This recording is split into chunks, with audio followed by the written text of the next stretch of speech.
Bienvenidos al coloquio del Instituto de Matemáticas. Hoy tenemos el gusto de tener con nosotros a David Sanders, del Departamento de Matemáticas de aquí de la Facultad de Ciencias. ¿Qué? Ah, de Física, perdón. Del Departamento de Física. Y nos va a hablar de cálculos numéricos rigurosos con la computadora. Muchas gracias, David. ¿Me escuchan? ¿Sí está aprendido? Pues muchas gracias a Adolfo por la invitación. Aunque soy adscrito al Departamento de Física, soy matemático de formación y les voy a hablar de un trabajo conjunto que llevamos haciendo 4 años con Luis Benet del Instituto de Ciencias Físicas, pero también con corazón de matemático, ¿verdad? Sobre cómo usar la computadora para hacer matemáticas. ¿A qué me refiero con matemáticas? Pues cálculos rigurosos, garantizados, ¿no? Entonces vamos a garantizar que la respuesta que nos dé la computadora a un problema planteado matemáticamente sea garantizado, que sea correcto, pero estos cálculos van a ser cálculos de tipo análisis. No vamos a hacer álgebra y esto, van a ser problemas continuos de los reales, de los números reales, y sin embargo vamos a poder responderlos de forma rigurosa en la compu. Entonces es bastante interesante y sorprendente el tema. Básicamente la idea va a ser calcular, en lugar de con números, bueno, vamos a calcular con números, pero ¿con qué propósito? Con el propósito de calcular con conjuntos enteros, conjuntos completos, continuos de los reales. Entonces, ese es como el plan, grosso modo. Entonces, ¿qué tipo de problemas podemos resolver numéricamente? La gente, en particular los matemáticos, tienen miedo a la computadora en el sentido en que, pues, ¿cómo sabes la respuesta que te está dando es correcta? Por ejemplo, aquí hay una función y entonces voy a intentar que todo sea cálculos hechos en el momento, ¿no? Entonces, aquí puse esta función numéricamente en la computadora. Voy a estar usando un lenguaje de programación que se llama Julia o Julia. Les voy a mencionar unas cosas acerca de Julia. ¿Sí se ve la gráfica? Entonces, es una función que se ve bastante suave, excepto que tiene un chipotito aquí. Entonces, la pregunta es, pues, ¿qué onda con ese chipotito, no? Entonces, la computadora, ¿cómo dibuja la función? Pues muestrea en distintos lados en el intervalo. Yo le dije que muestreara 10.000 puntos o cada 10 a la menos 4, que muestreara el valor, que calculara el valor de la función numéricamente y que pintara un punto ahí. Y eso es lo que me dice, ¿no? Entonces parece que es una función suave con un chipote. Pero vamos a ver después que no es el caso. Entonces, ¿en qué sentido no es el caso? Pues resulta que esta función va al menos infinito en ese ranguito de valores. Pero no lo vemos en la compu, entonces la compu nos está mintiendo. Entonces lo que queremos es que la compu nos deje de mentir y nos dice la verdad, ¿no? Entonces eso es la meta. Entonces aquí hay otro ejemplo. Entonces voy a empezar con esa serie de problemas numéricos de análisis matemático, digamos, que podrían surgir en problemas de índole matemática o científica y que queremos resolver en la compu, porque esta función, por ejemplo, no la podemos integrar analíticamente, entonces tenemos que hacerlo numéricamente. Entonces vamos a calcular la integral de esta función. Ahí está la función, seno de x más e a la x, y por supuesto tiene estas oscilaciones espantosas aquí. Entonces, pues la integral es el área debajo de la curva, entonces de alguna forma, y pues oscila alrededor de 0, entonces de alguna forma estoy teniendo una cancelación espantosa aquí, y eso es muy complicado para los métodos numéricos estándares. Porque, por supuesto, los métodos numéricos llevan 50, 60, 70 años de desarrollo, pero aún así, y bueno, ya hay unos muy buenos y pueden de hecho resolver esta integral, los mejores de hoy día. Pero ¿cómo sabemos, pues, que la respuesta a la integral que nos dé un método numérico es correcto? La respuesta general es que no sabemos, pero estos métodos que les voy a mostrar sí me permiten saber que es correcta la respuesta. Aquí hay otro tipo de problema de sistemas dinámicos. Muchos de ustedes se dedican a sistemas dinámicos y nosotros también. Aquí hay un sistema de un Sol con un planeta dándole la vuelta, digamos, siguiendo las leyes de Kepler. Y entonces todo el sistema, el planeta está rotando alrededor del Sol. Y hay unos puntos marcados aquí que si yo me pongo en un sistema de coordenadas que está rotando con ese movimiento, estos puntos son puntos fijos de la dinámica de una partícula de polvo que se está moviendo en el campo gravitatorio de ese sistema de dos cuerpos. Entonces, si yo pongo mi partícula de polvo ahí, se va a quedar ahí rotando. Esos son los puntos de Lagrange y quisiera encontrar dónde están.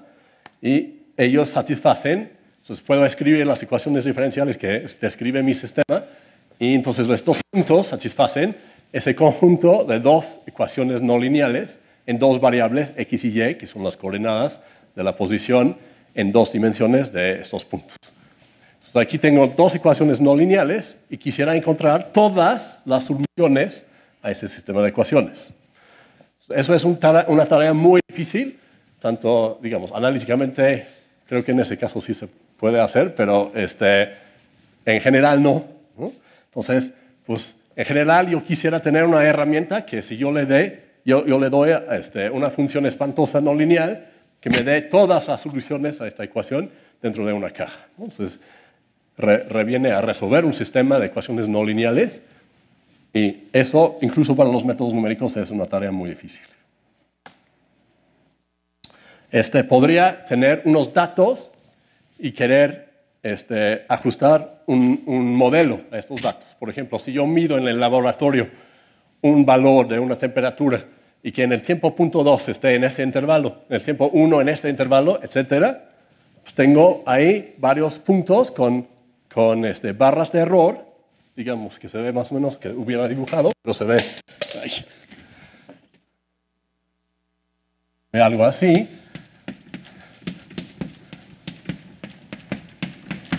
Esos son los datos y quisiera encontrar una curva que ajusta bien estos datos. Entonces yo voy a suponer que la curva tiene cierta forma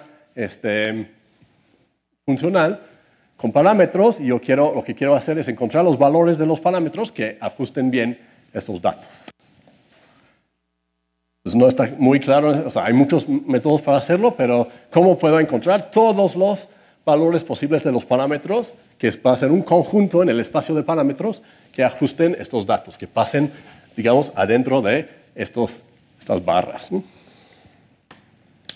Luego, en distintos problemas de matemáticas, por ejemplo, el problema de la conjetura de Kepler, de cuál es el empaquetamiento de esferas duras mejor, más compacto en 3 dimensiones, que se resolvió hace un par de años, finalmente después de 400 años, aparecen desigualdades muy complicadas. Por ejemplo, esta no viene de ahí, pero es un ejemplo de una desigualdad complicada, y quisiera encontrar el conjunto en el plano XY de todos los puntos, que va a ser un conjunto, digamos, continuo, todos los puntos que satisfagan esa desigualdad, y quisiera tener eso de forma garantizada. Realmente garantizar, o sea, si yo le pido a matemática que dibuje eso, lo dibuja. Pero la primera vez que lo hice, con una versión un poco más vieja, tenía un chipote ahí que no viene, ¿no? Entonces, como sé que lo que me está diciendo es la verdad. Y finalmente, podría tener una función complicada así, que esperamos que se vea. Se ve más o menos así. Función.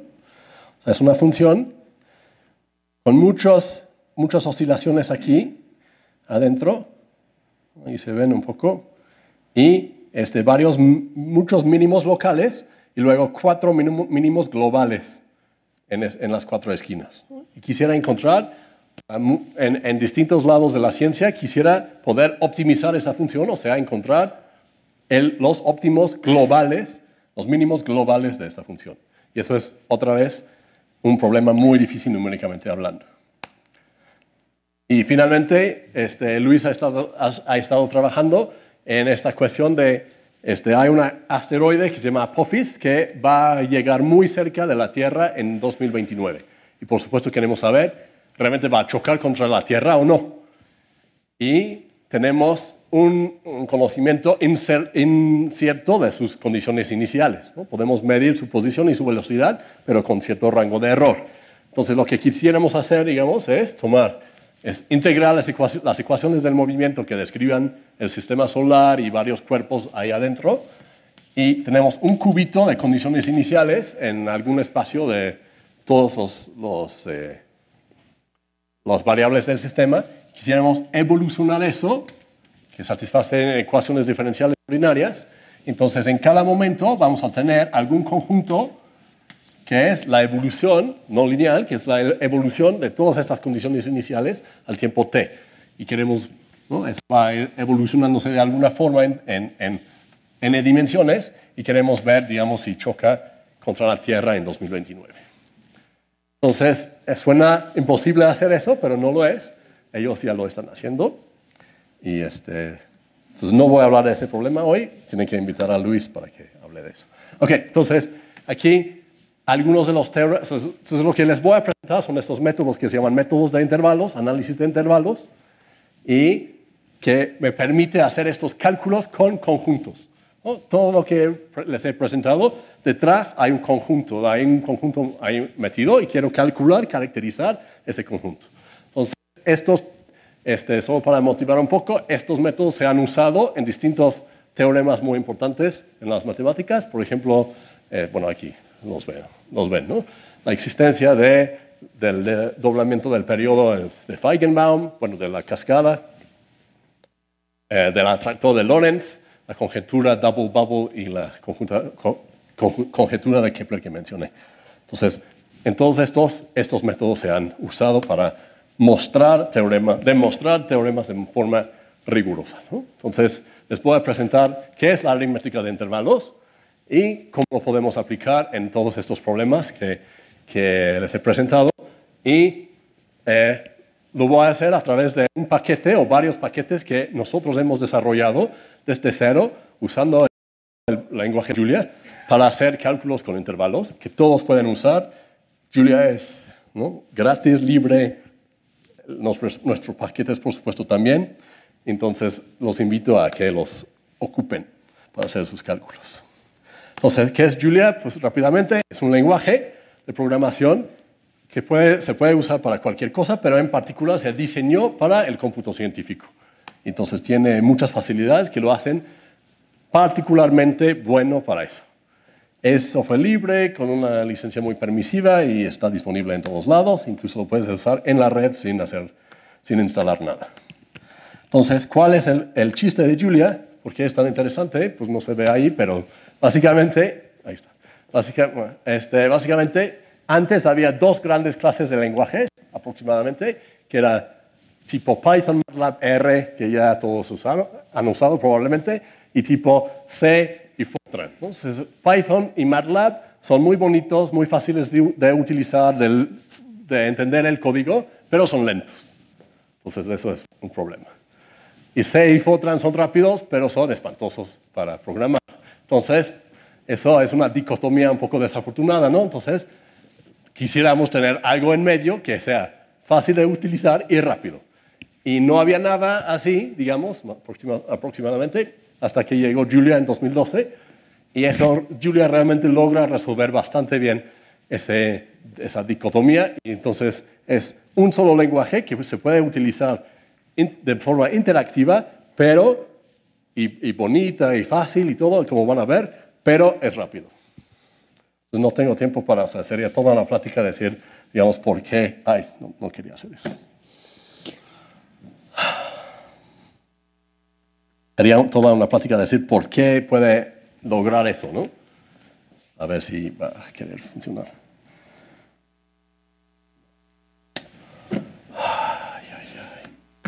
Entonces estoy usando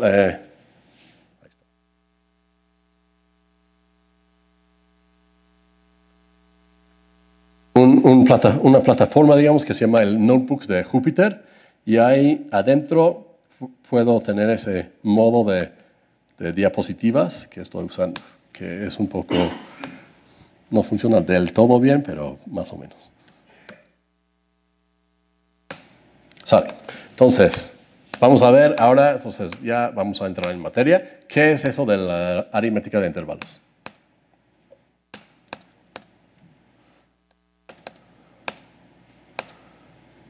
Entonces, bueno, lo que queremos hacer es calcular con conjuntos.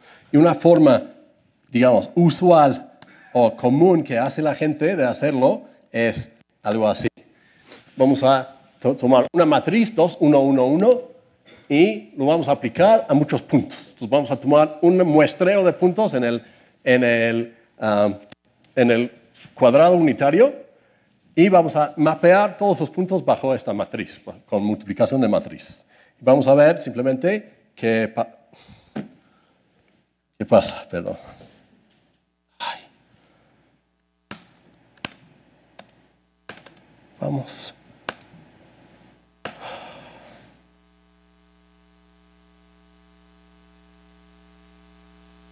Y no está funcionando.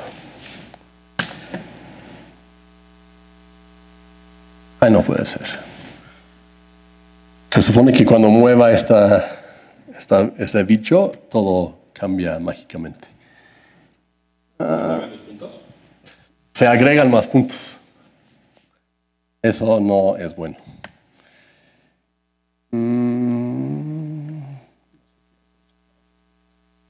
Bueno, ni modo. Ok. Se supone que se va rellenando este cuadro de puntos. Y entonces, cuando los mapeo, todos sabemos qué pasa con esa matriz, se va rellenando la imagen de este conjunto bajo esa matriz, que va a ser un paralelogramo aquí que se extiende. Y el punto es que, aun si pongo 10.000 puntos aquí, pues se ve el paralelogramo, pero se ve que ahí sí, más o menos veo que hay un paralelogramo. Pero no puedo garantizar, por ejemplo, que si agrego un punto más, no sale un chipote por ahí, ¿no? Por supuesto, lo puedo garantizar si sé cuál es la acción de la matriz, pero en general va a ser una función complicada, no lineal, y no puedo garantizar qué pasa ahí. Entonces, eso no es lo que queremos hacer. Entonces, lo que queremos hacer es realmente calcular con un conjunto entero de un golpe, ¿no? Entonces, como en particular lo que queremos hacer es, si yo tengo una función y un conjunto X, función f y un conjunto X, quiero calcular el rango de la función sobre el conjunto. O sea, el conjunto de todas las f de x para x en mi conjunto. Y eso es un problema difícil en general. Entonces, ¿cómo lo vamos a hacer? Y en particular en la compu. Entonces, lo que vamos a hacer es extender las operaciones aritméticas como más, por, etcétera, para actuar sobre conjuntos. Por ejemplo, si tengo funciones que tomen una sola variable como argumento, pues voy a definir f de un conjunto como el conjunto de las f de x. Matemáticamente puedo hacer eso. En la compu no está tan claro necesariamente cómo hacerlo. Y si son binarios, una operación círculo operando sobre dos conjuntos va a ser el conjunto de todas las x operación con y para x en x y y en y. Es lo que quisiera hacer.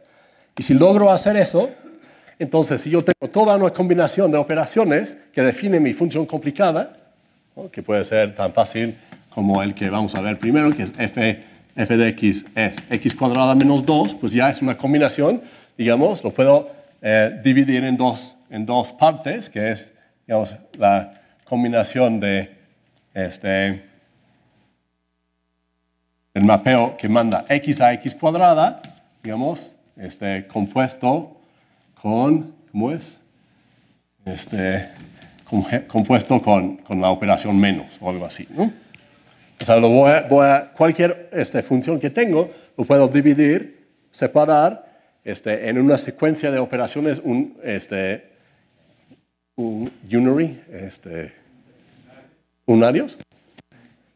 unitarios, bueno, y binarios. Y entonces, si en cada operación de ellas, el conjunto final contiene la imagen total de la función sobre su dominio, entonces pues va a ser cierto para la función total, ¿no? Entonces, si puedo lograr eso, entonces yo puedo tomar una función complicada, aplicarlo a mi conjunto y me va a dar una respuesta que es un conjunto que al menos contenga el rango verdadero de f. Entonces, eso es mi meta.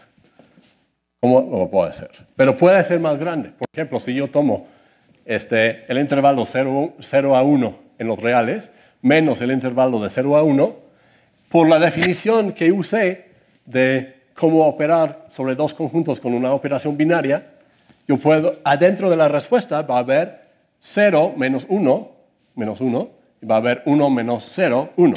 Entonces la respuesta no va a ser 0, como uno pensaría, sino va a ser el intervalo menos 1 a 1. Entonces eso va a causar unas broncas. Entonces, ¿por qué se llama aritmética de intervalos? Porque todo se basa en intervalos, porque son el conjunto de los reales más sencillo. Entonces voy a definir, solo voy a trabajar con intervalos cerrados de A a B, con A menor que B, o menor o igual, y definido así, entonces lo que tengo que hacer es enseñarle a la compu cómo calcular con estos bichos. Por ejemplo, si yo quiero tomar un intervalo y elevarlo al cuadrado, ¿qué quiere decir? Pues quiere decir que quiero encontrar un conjunto, un intervalo que contenga todos los cuadrados de todos los números en ese intervalo.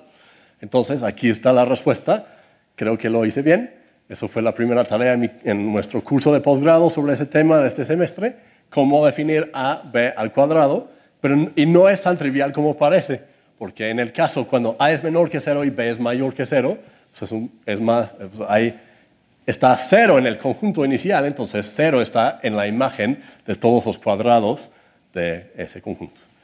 En fin, pero tampoco está tan difícil, pero ahora simplemente le digo a la compu, pues el cuadrado de un intervalo es esto, ¿no? Y la suma, por ejemplo, del intervalo AB más el intervalo CD, por la regla que dije, pues es el valor mínimo posible de la suma es A más C, y el valor máximo posible es B más D, y todos los demás valores son posibles, ¿no? Entonces, la respuesta es esta. Entonces, si para todas las operaciones aritméticas y funciones estándares hago esto, entonces tengo lo que propuse. Tengo que la respuesta de hacer cálculos sobre intervalos, sobre conjuntos, va a ser un intervalo o un conjunto que contenga el rango de la función, ¿no? Eso es, digamos, todo el punto. Entonces, la idea básica no es difícil, ¿no? Incluso lo podríamos enseñar en primer semestre. O sea, esa idea de calcular con conjuntos, tal vez deberíamos enseñarlo, de hecho, en primer semestre. Entonces, ¿cómo se puede implementar en Julia? Sé que no todos son programadores, pero lo quisiera mostrar rápidamente para mostrar qué tan fácil es realmente. En un lenguaje de programación moderno y indicado, adecuado, es fácil hacer esas cosas. Lo que voy a hacer es definir un tipo de datos nuevo que voy a llamar simple interval, que tiene dos cosas adentro. Entonces, básicamente lo que estoy haciendo es definir una caja que tiene adentro dos datos, low y high, que representan entonces un intervalo de los reales que va de low hasta high. Entonces, básicamente estoy haciendo un modelo computacional, o modelo que es básicamente un modelo matemático de mi bicho matemático, y lo puedo representar en la compu. Entonces, por ejemplo, si corro esto y voy a definir lo que se llama una función constructora o un constructor que toma un número A y lo repite dos veces para crear mi intervalo de A a A que va a representar el número A, simplemente. Entonces, si hago eso, Julia ya sabe manipular simple intervals, ¿no? Bueno, no manipularlos, crearlos. Ahora los queremos manipular. Entonces, para eso voy a definir la suma de los simple intervals con la regla que acabo de poner. Y se hace así, más de esto que es de tipo simple interval, y y que es de tipo simple interval es un nuevo simple interval, ¿no? Y también voy a definir cómo Julia va a mostrar un simple interval en la pantalla. Entonces, si ejecuto esa cosa, luego creo dos simple intervals y los sumo, pues hace la suma. Pero vemos que hay un problema. Yo tenía un simple interval que iba de punto 1 a punto 1, y otro de punto 2 a punto 2, entonces la respuesta debería ser punto 3 a punto 3. Pero es punto 3 más un cachito y punto 3 más un cachito. Entonces lo que está pasando no es que Julia no sabe sumar, sino que no podemos representar todos los números reales en la compu. Entonces, eso es un punto que hay que tomar en cuenta. Entonces, hay una forma de tomarlo en cuenta con redondeo. Creo que no quiero enfatizar eso mucho, pero se puede hacer. Bueno, tal vez al menos lo voy a correr para mostrar que se puede hacer. Básicamente, el punto es que Julia me permite hacer operaciones con un redondeo particular. Redondeo para abajo y redondeo para arriba. Entonces, si hago eso, puedo crear intervalos a partir de una cadena y sabe redondear. Entonces, cuando redondeo para abajo, me da el número de punto flotante justo debajo de este número, y cuando redondeo para arriba, el número justo arriba de este número. Entonces, cuando lo sumo, me da un intervalo que garantizadamente contiene el verdadero número real 0.3 que no puedo representar en la compu. Entonces, eso es parte del punto de los intervalos. Entonces, si yo quiero hacer un cálculo numérico con el valor 3 décimas, una manera de hacerlo es representarlo con ese intervalo pequeño alrededor del verdadero valor de 3 décimas. Y voy a meter eso en mi cálculo y voy a propagar los intervalos a través de todo el cálculo. Y la respuesta va a ser un intervalo que garantizadamente contiene f de 0.3. Vamos.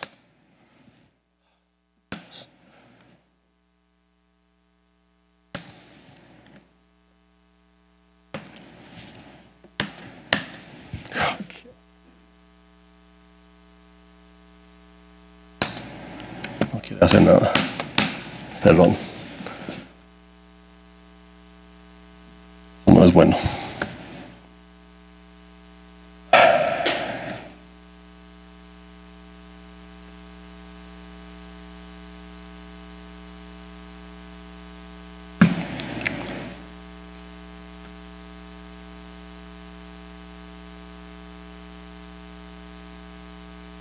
Ese es el problema de hacer cosas en vivo, siempre fracasa.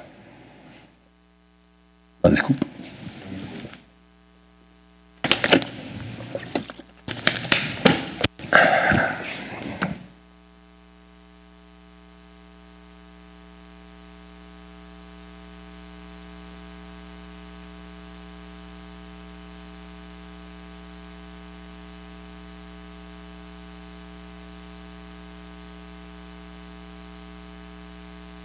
Y ahora ya no aparecen las matemáticas. Ay, ay, ay.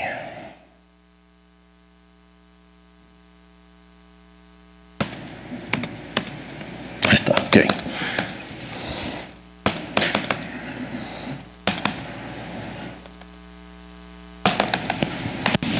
Entonces tenemos nuestros intervalos y tenemos las operaciones. Ay, vamos.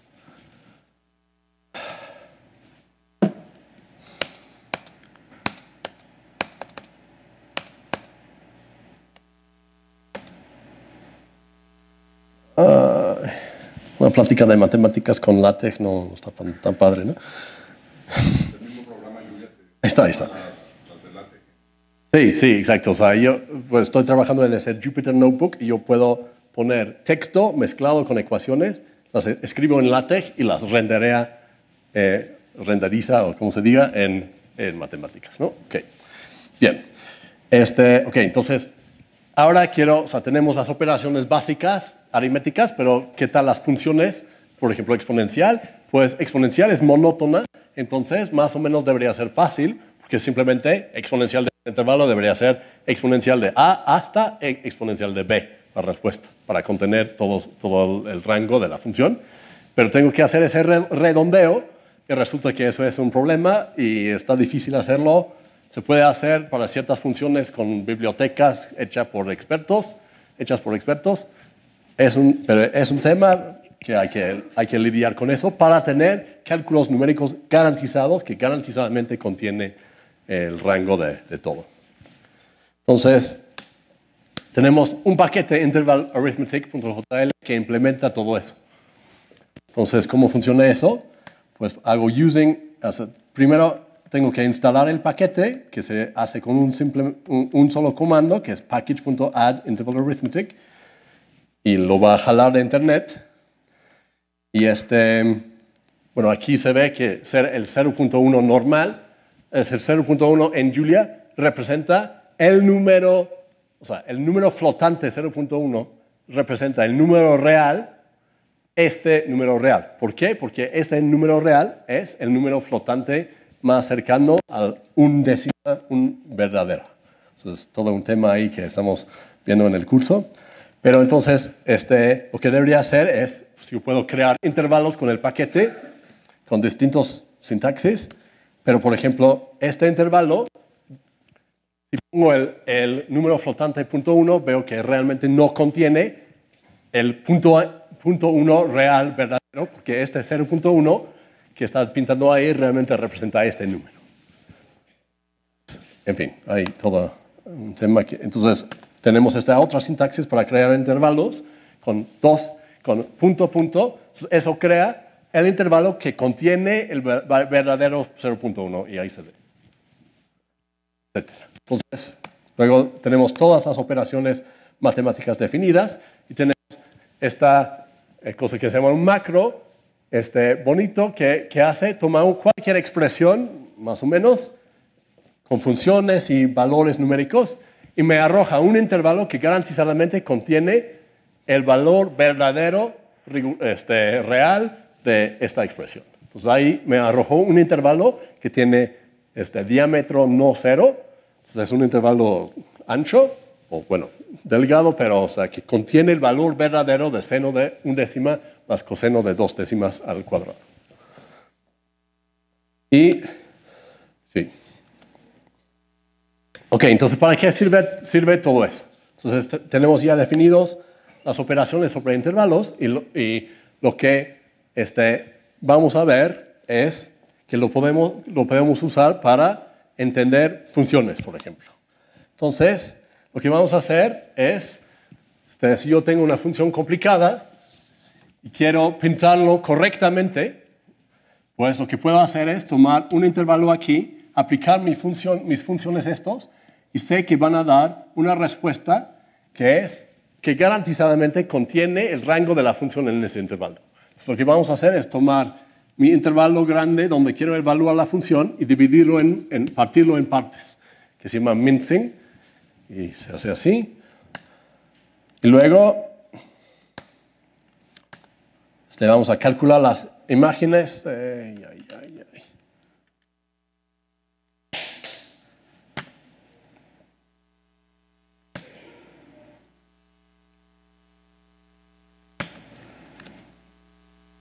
Aquí, por ejemplo, hay una función, y si todo funciona bien, pero el interact... ¿En serio? Si el interact no funciona, nada de eso tiene ningún sentido. O sea, puede ser.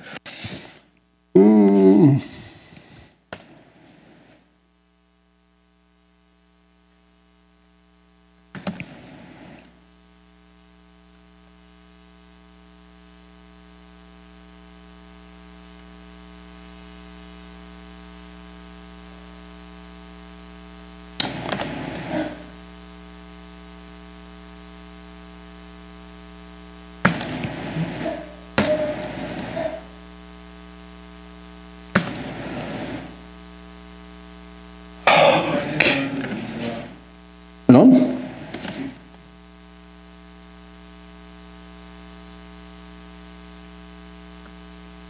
Ok, entonces podemos tomar 3 intervalitos y evaluar la función en cada uno de ellos. Entonces aquí tengo el intervalo donde estoy evaluando la función y aquí el rango que evalué con mi función de intervalos. Entonces estoy aplicando esa función escrito exactamente así, pero estoy metiendo intervalos adentro. Entonces tengo mi función cos que toma un intervalo y evalúa el rango de la función cos sobre ese intervalo. Tengo seno, tengo 2 por algo, etc. Todo eso ya hecho en el paquete. Y entonces estoy aplicando todo eso a cada subintervalo. Y puedo ir aumentando el número de subintervalos. Entonces pues tengo cada vez una mejor aproximación a la función, ¿no? Entonces tengo una unión de intervalos que garantizadamente contiene el grafo de la función, digamos. Y aquí coloreé las cajas según contienen 0 o no. ¿Por qué? Porque entonces, supongamos que una tarea del cómputo científico súper común y muy importante es encontrar raíces de funciones, encontrar dónde las funciones se hacen 0. Aquí lo que estamos viendo es que este pedazo no contiene 0, ¿no? Por eso lo coloreé en rojo. No contiene el 0. Entonces no puede haber una raíz ahí de la función, porque sé que el rango de la función sobre ese intervalo, que veo que realmente es más o menos así, está contenido en la evaluación de la función sobre ese intervalo. Entonces, si estoy buscando raíces, pues puedo eliminar todas esas partes y enfocar mi búsqueda en las regiones donde sí puede haber raíces. Entonces aquí, cuando pues, aumento cada vez más el número de intervalos, tengo cada vez más una mejor aproximación a la función y a los ceros de la función, ¿no? Entonces, eso es la primera aproximación súper importante, la primera aplicación súper importante. O sea, ya puedo aislar dónde están las raíces de una función. Y vamos a regresar a la función que pinté al principio.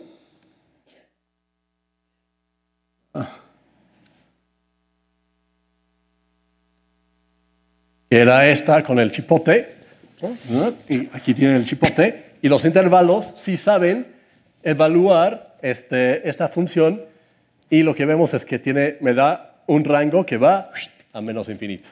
Y si sigo aumentando el número de intervalos, pues ubica cada vez mejor dónde está esa cosa, ¿no? Entonces, realmente me está pintando la función de una forma garantizada, rigurosa, ¿no? Ok, entonces, bueno, como acabo de decir, para encontrar raíces simplemente vamos a excluir la parte donde no hay, que cuando evalúo mi función sobre un intervalo, el rango excluye el 0. Entonces vamos a hacer, por ejemplo, la función x cuadrada menos 2, que sabemos que las raíces están en raíz de 2 y menos raíz de 2, pero raíz de 2 no puedo representar en la compu de forma exacta. Entonces voy a empezar con el intervalo 3 a 4, que bueno, es de tipo que viene de mi paquete. Entonces si elevo eso al cuadrado, Julia sabe qué hacer. O sea, nuestro paquete sabe qué hacer. Pues 3 a 4 al cuadrado es el intervalo de 9 a 16, ¿no? Todo el cuadrado de 3 y hasta el cuadrado de 4. Y luego si resto 2 de eso, pues me da, resta 2 a todos, entonces me da 7 a 14 y eso no contiene 0. Entonces, estos tres cálculos, digamos, demuestra que esta función no tiene un 0 en el intervalo de 3 a 4. Y ahora, ¿qué voy a hacer? Voy a hacer lo mismo, pero con un intervalo que va hasta el infinito, que voy a escribir con el símbolo de infinito. Entonces, Julia me permite usar símbolos de Unicode y provee completiones de LaTeX para hacerlo. Entonces, yo tecleo \infinito, infinity, como lo haría en LaTeX, pongo la tecla Tab y lo cambia al signo de infinito. Y luego en mi paquete, o nuestro paquete, esa cosa que representa, pues es simplemente otro nombre para inf. ¿Y inf qué es? Es una cosa especial en los números flotantes que representa el infinito, o sea, un número más grande de lo que puedo representar en la compu. Entonces, aun si nos enseñaron que no podemos hacer cálculos con infinito, de alguna forma sí podemos, porque cuando pongo este intervalo en mi paquete, que me arroja el intervalo de 7 al infinito, que es el rango de mi función sobre ese intervalo infinito, semi-infinito, y que veo que no contiene el 0. Entonces, he excluido de mi búsqueda de ceros toda esa región semi-infinita de mi cálculo, ¿no? En 3 patadas. Entonces, es bastante potente, bastante impresionante esta cosa, ¿no? O sea, realmente puedo hacer cosas que parecen no verdaderas, pero son verdaderas. Okay.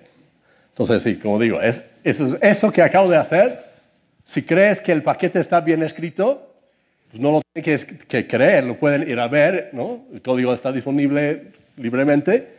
Es una demostración con cálculos de punto flotante en la compu. Es una demostración que esta función no tiene raíz en ese intervalo semi-infinito, ¿no? Demostración rigurosa. Okay, entonces, eso me muestra donde no hay ceros. Ahora, si quiero encontrar los ceros, resulta que hay un método de Newton para hacerlo. Un método de Newton que usa intervalos. Entonces, creo en ver si podemos ver eso súper rápidamente.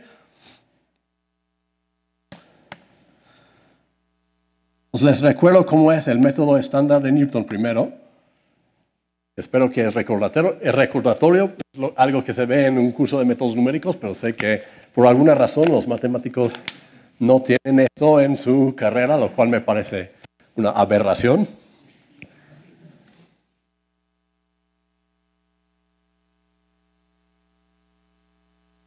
A ver, Julia tiene la desventaja ahorita de que la primera vez que corres un paquete se tarda porque está compilando todo.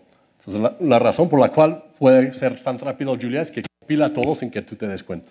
Okay, entonces, aquí está el método normal de Newton. Empiezo en algún lado y quiero encontrar la raíz donde cruza el cero mi función, ¿no?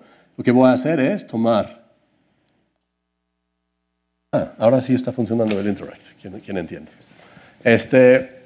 Voy a tomar f de este valor. Entonces cae sobre el grafo. Voy a tomar la recta tangente, que espero que se ve aquí. Voy a ver dónde corta el eje X. Y eso va a ser una nueva adivinanza de la raíz. Y voy a seguir ese proceso iterativamente. Y me da... ahí está el segundo, ahí está el tercero. Y se ve que se están acercando cada vez más a la raíz. Entonces, de hecho, converge súper rápido a la raíz. Y ahí se queda. Y es la manera por excelencia de buscar raíces numéricamente. Pero resulta que puede que no funcione bien. Puede no converger, puede oscilar. En particular en el plano complejo probablemente saben que genera fractales muy bonitos porque tiene cuencas de atracción de sus distintas raíces muy entremezcladas, etc. Entonces, ¿qué podemos hacer? Vamos a hacer un método de Newton con intervalos.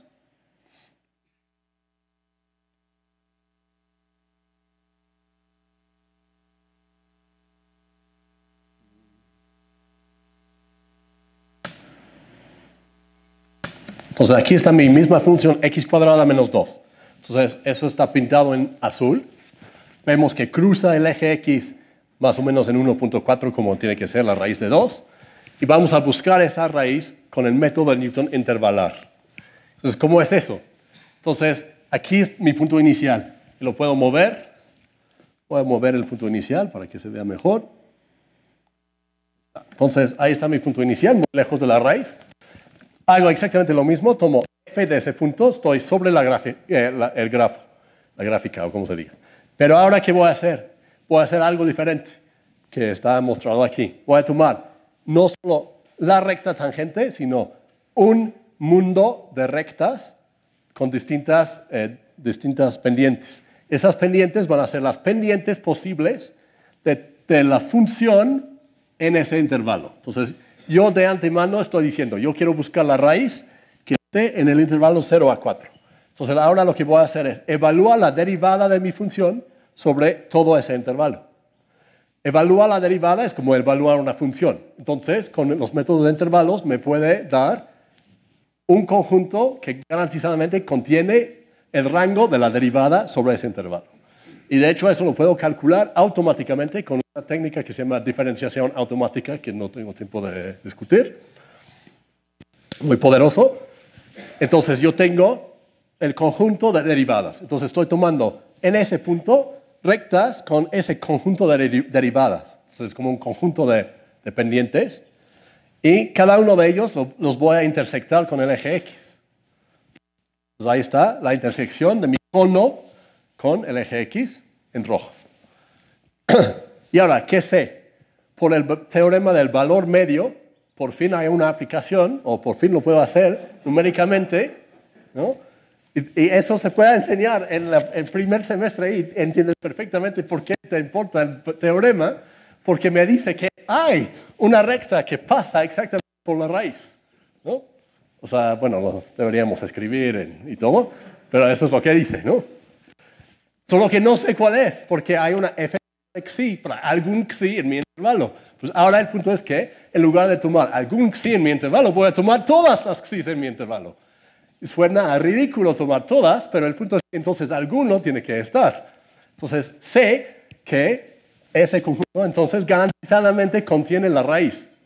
Perfecto. Ahora, ¿qué puedo hacer? Voy a ahora hacer lo mismo, pero ahora tengo un nuevo conjunto de donde partir. Entonces, en el siguiente paso, el siguiente paso es aquí. Ahí está mi conjunto original.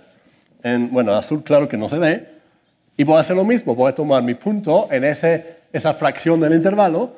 Voy a tomar su f, voy a tomar sus derivadas. Y ahí me va a dar un conjunto menor, de menor tamaño. De hecho, se puede mostrar, aunque no se ve bien, que tener al máximo la mitad del tamaño que la vez anterior. Pues no sé por qué no se ve. Hay que pensar en eso. En fin. Y así sigo. Entonces ahí está, otra vez. Y ahora cuando hago esa intersección hay un conjunto súper chiquito ahí. Y pues sigo y muy rápidamente converge con ese proceso a un intervalo súper chiquito que contiene la raíz garantizadamente.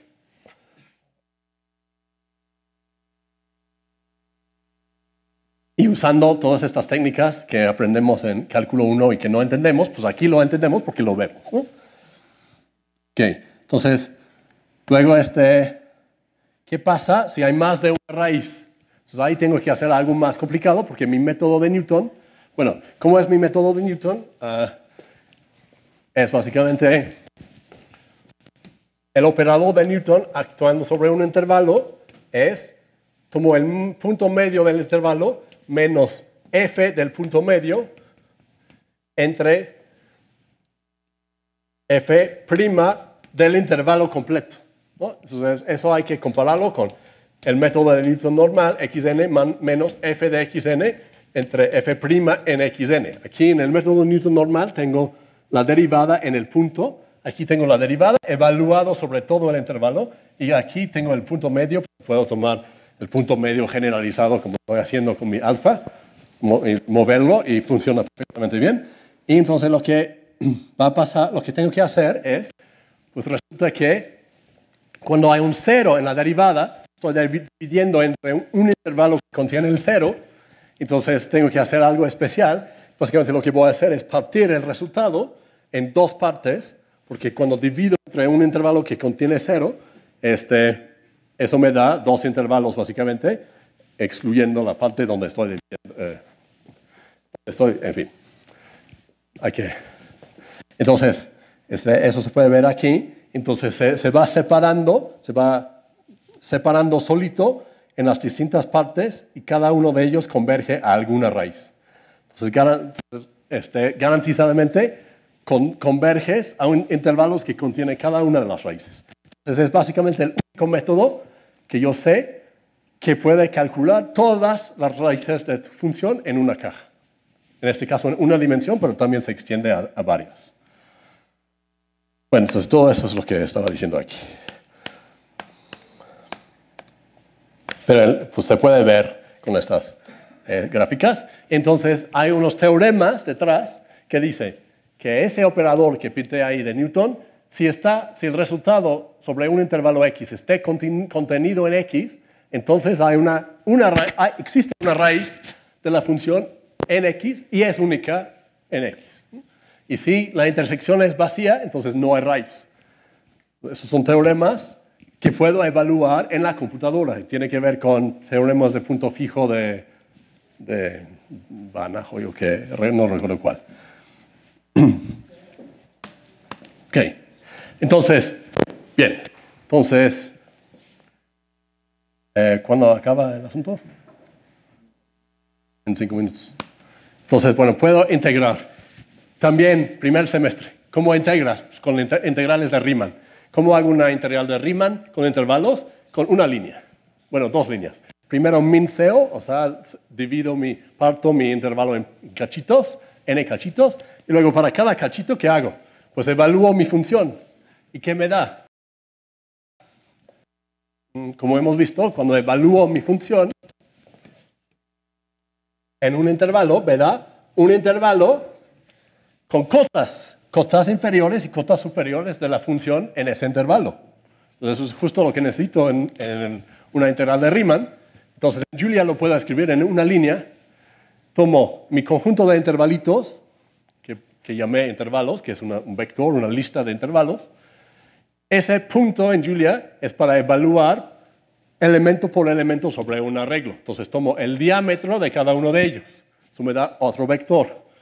Ahora tomo cada intervalo y aplico función elemento por elemento y luego multiplico el diámetro de cada uno por el f de cada uno, que me da un intervalo con cotas, y sumo todo. Y eso me da la integral de Riemann. Al menos si el intervalo está acotado. Si no está acotado, también se pueden hacer cosas, pero es más complicado. Y no lo hemos hecho. Pero que se puede hacer, se puede hacer. Lo que haces es mapeas el intervalo infinito, haces un cambio de variables para que lo lleves a un intervalo finito, pero el problema es que el cambio de variables introduce una singularidad en tu función, entonces tienes que lidiar con eso. ¿Qué se puede hacer? De hecho, con métodos de Taylor se puede hacer. Entonces, ahora puedes hacer tu integral de Riemann numéricamente en primer semestre con la función x cuadrada de 0 a 1, que debería dar 1/3, y ahí me da un intervalo que contiene 1/3, ¿no? Perfecto. Garantizada, ¿por qué está garantizado? Todo tiene que funcionar. Me tiene que dar una respuesta que contiene el valor verdadero. Puedo investigar qué tan grande es el intervalo cuando voy cambiando el número de particiones de mi intervalo, o puedo hacer algo adaptativo donde intenta encontrar la región donde tiene que usar más cajas, etc. Entonces vamos a intentar hacer esta integral fea. Entonces, con 100.000 cajas, pues me da un intervalo que garantizadamente contiene la respuesta, pero pues está enorme el intervalo. Entonces, pues voy a 1.000.000 de cajitas, se tarda más, pero pues, me da una mejor respuesta, y así. Es la versión más sencilla, por supuesto se puede hacer cosas mucho mejor, pero pues, hay unas cotas garantizadas calculadas numéricamente de un objeto matemático. Ok, bien. Entonces, rápidamente, en dimensión superior lo que hago es un conjunto arbitrario, lo voy a aproximar con un conjunto de cajas, y una caja es un producto cartesiano de intervalos que puedo escribir en Julia usando LaTeX otra vez, ¿no? Y entonces eso es la caja en 2 dimensiones, y todo lo puedo hacer con cajas ahora. Por ejemplo, vamos a resolver ecuaciones no lineales como la que puse, ¿no? Entonces aquí vamos a definir nuestras funciones. Esperamos que funcione. Aquí está la función que quiero encontrar sus raíces, y voy a usar un paquete que acabamos de republicar que se llama Interval Root Finding, que encuentra las raíces. Entonces lo que hace es un método que se llama Branch and Prune. Entonces básicamente toma todo mi intervalo inicial, que estoy tomando de 1 por 10 a la 16, menos 1 por 10 a la 16 a 10 a la 16. Debería poder tomar infinito, pero ahorita no está funcionando. Por lo mismo en la otra dirección, y voy a buscar todas las raíces ahí adentro. ¿Cómo lo voy a hacer? Voy a tomar esa cosa y evaluar la función y ver si tiene 0. Si no tiene, lo tiro a la basura, y si sí tiene, lo tengo que ir partiendo. Entonces, lo bisecto en alguna dirección, y entonces ahora tengo 2 cajas y evalúo la función sobre cada una de ellas. Y así voy sucesivamente. Entonces, ahí está la función, eso es lo que hace. Y ahora esperamos.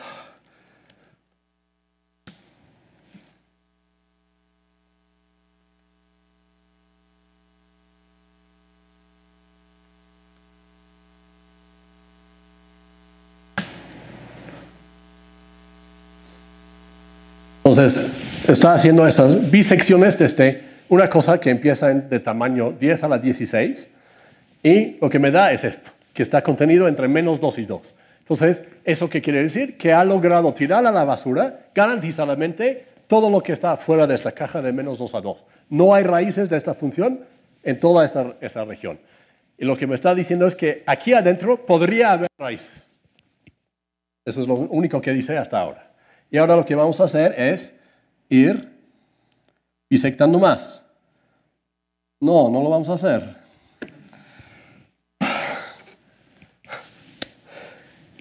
Ay.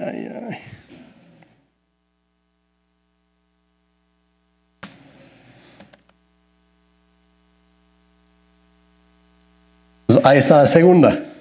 Entonces ya logró mostrar que esta caja, por ejemplo, evaluó la función sobre esa caja y encontró que la imagen, que es una caja en 2D, no contiene el vector 0. Entonces lo tira a la basura. Y así sucesivamente. Entonces 3. Entonces cada vez va refinando cada vez más el asunto. Y entonces está buscando las raíces ahora en 2 dimensiones. Lo podemos hacer en principio, al menos en n dimensiones, con el mismo código, porque así de genérico es Julia. Entonces, y luego podemos usar una versión del método de Newton en más dimensiones para realmente garantizar que sí hay raíces ahí. Y para probablemente terminar, siguiendo un poco la misma idea, ¿cómo hago optimización global de una función? Pues si yo tengo esa manera de evaluar el rango de una función sobre un intervalo, si yo tengo mi función así y evalúo mi función sobre ese intervalo, pero aquí ya encontré un valor menor que cualquier valor que aparece en este intervalo, pues ese intervalo no puede contener el mínimo global. O sea, realmente los conceptos son fáciles. Una vez que entiendes que es posible calcular realmente con conjuntos, ¿no? Y que calcular con conjuntos quiere decir acotar el rango de tu función, garantizadamente. Entonces, eso se puede hacer y si implementamos una versión bastante elemental que data, o sea, estos algoritmos, no lo dije, data de los 60s y 70s. Ese de optimización global es de los 70s, pero la gente no sabe que existe, ¿no?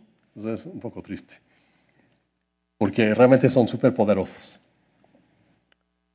Entonces, pues hay otro paquete que hace eso, que es Interval Optimization, que también desarrollamos.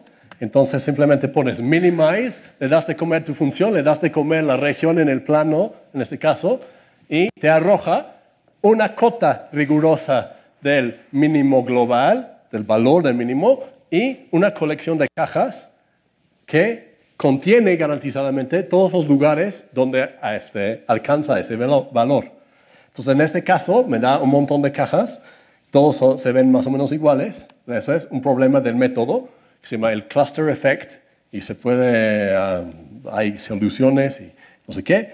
Y bueno, entonces lo que hice fue, básicamente lo que te da es un montón de cajitas alrededor de un mínimo, que no puede garantizar si sí hay o no está el mínimo ahí. Entonces, bueno, lo que hice fue hay una biblioteca de graphs, ¿no? De redes, lo que sea, en Julia que se llama Light Graphs, que hace todos tus cálculos de teoría de gráficas, bueno, no todos, supongo, pero muchos.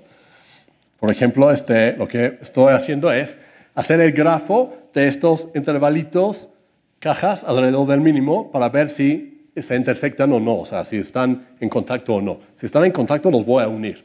Lo voy a hacer construyendo la gráfica de intersecciones, o sea, haciendo una gráfica. Hay 8000 de estas cajas, acabo de crear el grafo de todos ellos, y ahora voy a usar la función Connected Components del paquete, y me dice que hay 4 componentes conexas de ese grafo, o sea, 4 intervalos ahí. Entonces los voy a unir y los voy a graficar sobre un dibujo de contornos de mi función. Y ahí se ve los contornos de la función, y aquí no se ve, pero hay 4 cajas minúsculas exactamente sobre los valores óptimos globales de esta función en esa caja, ¿no? Entonces así funciona el método. Ok, y para terminar, ahora sí, puedo encontrar todos los puntos estacionarios de una función. Por ejemplo, en los códigos de optimización hay un montón de funciones raras que han inventado que son difíciles de optimizar, ¿no? Por ejemplo, esta que se llama la función de Rastrigging. Entonces, en el paquete tenemos el operador nabla que toma la gradiente de la función usando esa técnica de diferenciación automática. Entonces, ahí en Julia, en código normal de Julia, especifico mi función, especifico que quiero tomar su gradiente para encontrar, y ahora voy a encontrar raíces. Voy a usar ese paquete de buscar raíces. Simplemente voy a buscar las raíces de la gradiente de la función. Con ese paquete, con ese método que he estado comentando. Y luego vamos a pintar estas, pintar dos. Ay, no funcionó.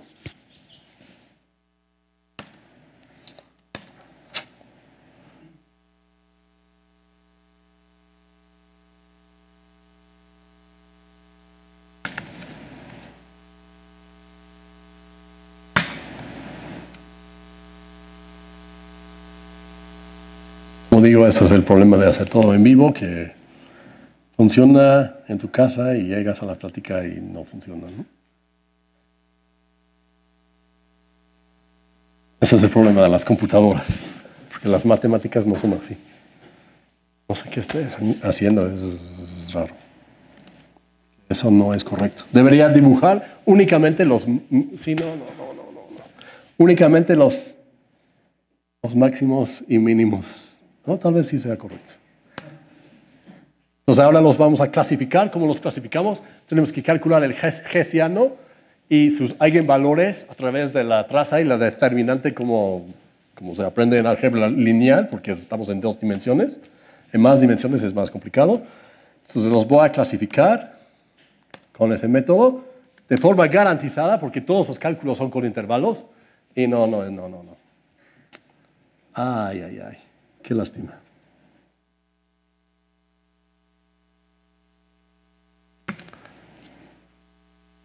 No sé, yo creo que no está correcto, pero bueno.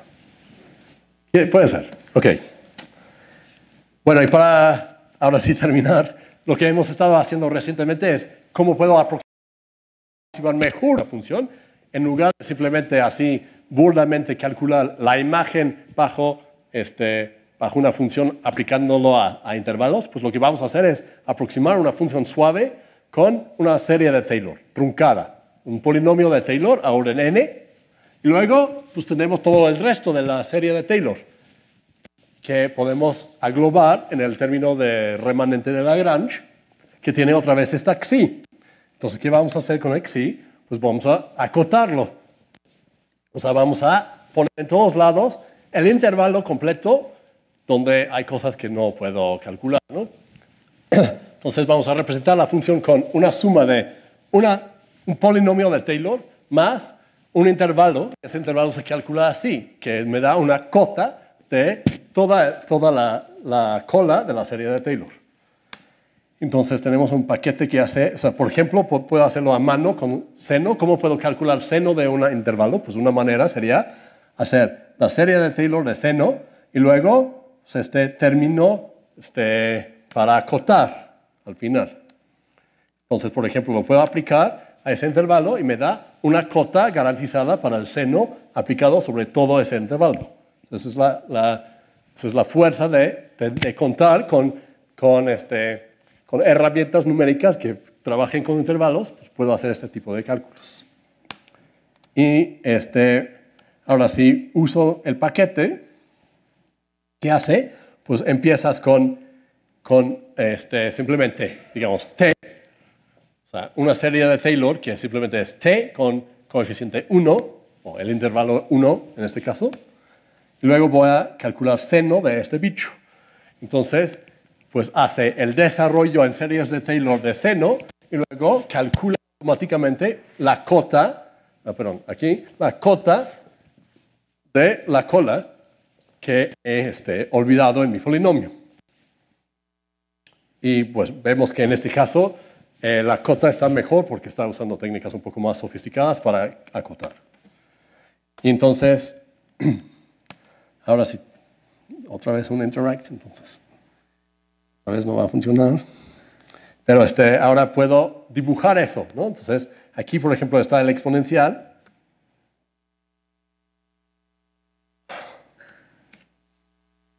Entonces, ahí está el exponencial aproximado con una serie de Taylor de primer orden. Y con una cota que, ¿no? Una cota que es un intervalo para que garantizadamente contenga yo el rango completo de la función en ese intervalo.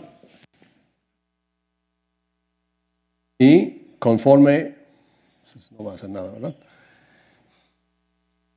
Conforme voy cambiando la n, el orden del polinomio va a ir mejorando.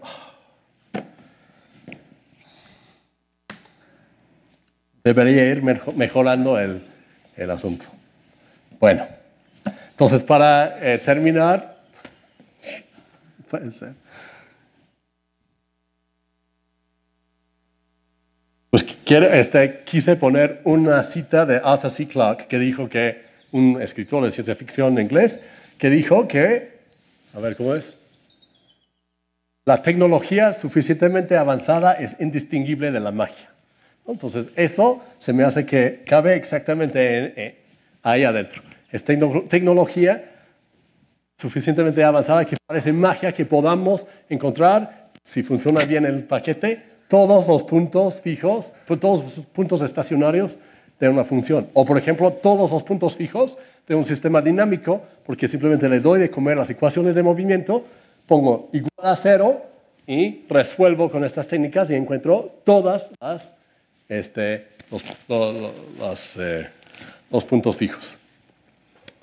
¿Sale? Entonces, bueno, para resumir, los intervalos me permiten acotar rigurosamente en la compu numéricamente y eso nos lleva a un montón de aplicaciones, ¿no? Claro que no estoy diciendo que estos métodos reemplazan todos los métodos numéricos de todos lados, sino que proveen unas cuantas herramientas súper precisas, garantizadas para tareas muy importantes en el, digamos, cómputo científico en general. Sale, muchas gracias por su atención.